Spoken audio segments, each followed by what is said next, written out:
Bank stocks, they are off to a solid start of the year, outpacing the broader market so far. We're only a week and a half in, but on Friday, we're going to get quarterly results from JP Morgan, Wells Fargo, Citi, and asset manager BlackRock. And joining us right now is Betsy Graseck, Global Head of Banks and Diversified Finance Research at Morgan Stanley. Good morning to you.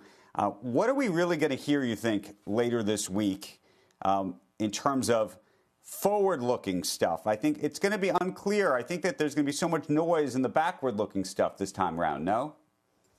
Yeah, it's a great question, and thanks so much for having me on today. Look, we're overweight the large-cap banks and consumer finance stocks. My colleague Mike Wilson is overweight in his strategy sleeve.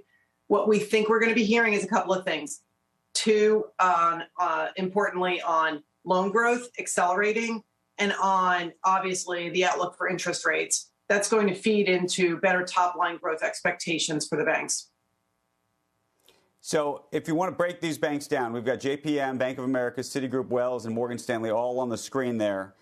Which one do you like best?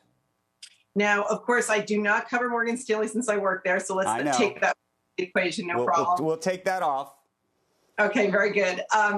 And when I'm thinking about which one do I think will do best, when we're talking about on the day, on the print, look, I have to lean towards the more asset-sensitive banks. And in that group, the most asset-sensitive as it relates to, the impact, the benefit to EPS of rising rates is Wells Fargo.